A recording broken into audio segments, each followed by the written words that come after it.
All right, so now we're going to shift gears a little bit and we're going to start working our way this way across the guitar. Instead of working vertically, we're going to start thinking horizontally this way. And this is something I love to do when I play. So again, I'm going to be playing in the key of G major or E minor. I want you to be able to use all this stuff over the backing track that I'm giving you.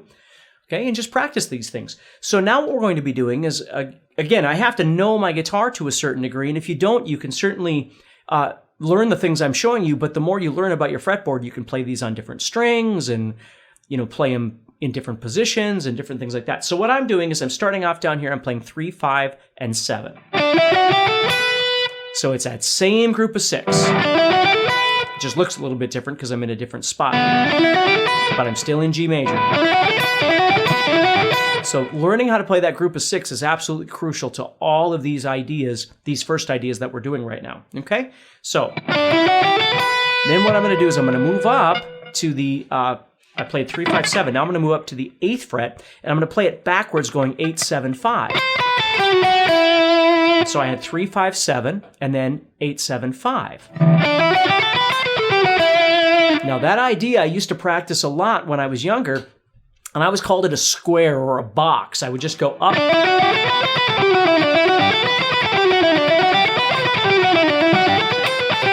And what I would focus on is this note, and that note, which is a down. Down, up, down, up, down, up, down.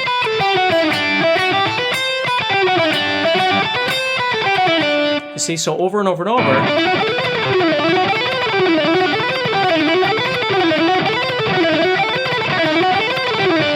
Trying to find that down over and over and over when I play. Now, as I keep going, it's the same premise, but it's just going through all the various positions or notes of G major / E minor, however you want to look at that. Okay, so as I'm playing, I've got 3, 5, 7, and then I move up, I've got 8, 7, 5, then I move up, I've got 7, 8, 10, move up, I've got 12, 10, 8, move up again, I'm on 10, and this is where the shape gets screwy. So I'm going to play 10, 12, 13, 10, 12, 14, so the fingering is different, but it's still matching. I mean, the notes I'm playing here would be A, B, C, D, E, F sharp, which are all notes in the key of G. But it just feels weird because your fingers aren't symmetrical. All the way up to there, they were all symmetrical. You played these, and then these, and then these, and then these. But now, you got to play this. So 10, 12, 13, 10, 12, 14. Which means the next one, when we move up to 15 and we go toward the ceiling, it's going to be asymmetrical as well. It's going to be 15, 14, 12, 15, 13, 12. So I have...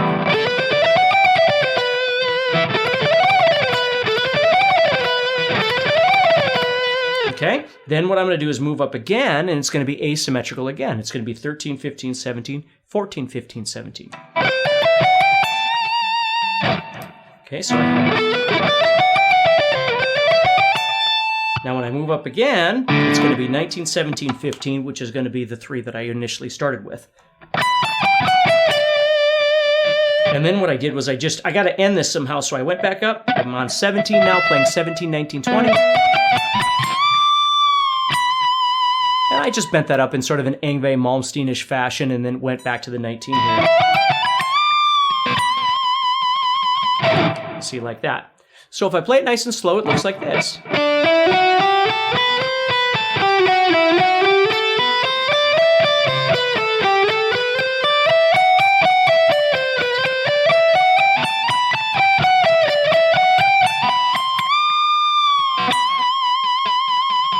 Now, the one thing I do want to point out to you is that as you're playing this, there's a logical fingering that, for the most part, happens when you're playing groups of 6, okay? If you're playing like 5, 7, 8, normally I would use these 3 fingers. Now, you might be anti-pinky and have to do it a different way, and if you do, that's okay. Okay, you got to find what works for you. But for me, I'm just using logistics here. If I'm playing 5, 7, 8, it would be these 3 fingers.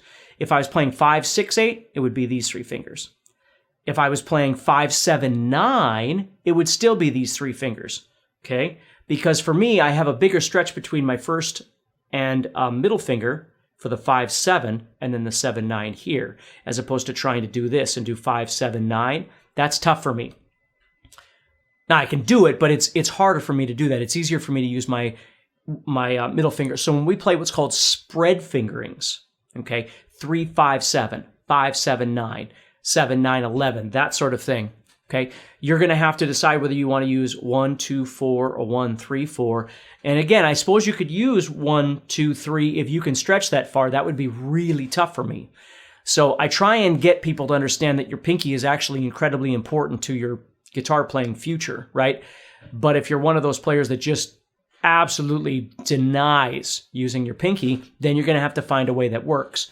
So as you watch me play this, you're going to see that's exactly what I'm using, is that logic.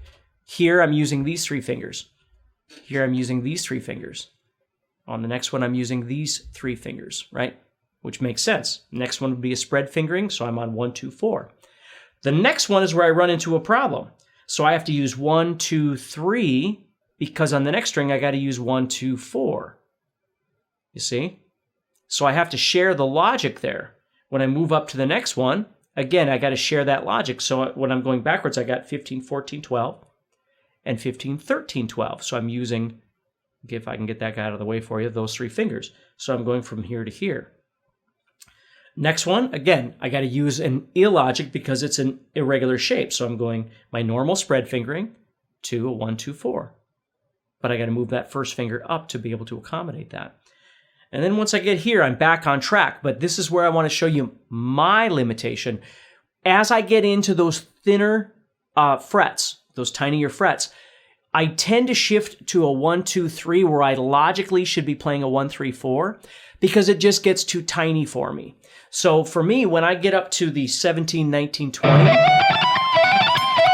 what I want you to notice, I'm using these 3 fingers. I'm not using these 3. And it's, for me, it's just more comfortable for me to go here because by the time I get to those frets, they're so small that it just feels more comfortable for me to move into those. Okay.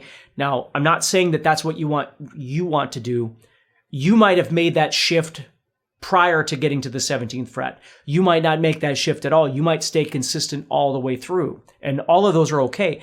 My point is I want you to be aware of it though. So as you're playing, you're aware of what's happening. It's not just frets and picking, but it's fingering. Like what fingers are you using and why? And is that working for you? And is there anything that you need to be thinking about?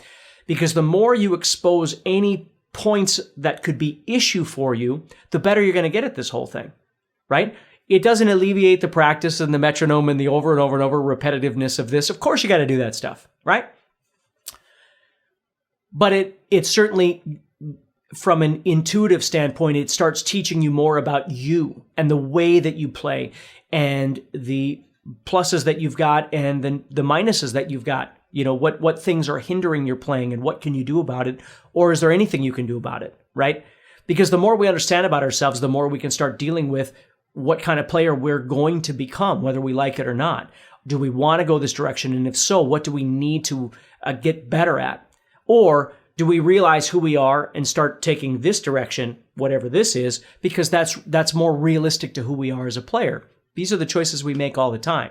So think about those as you're learning these licks or patterns as well.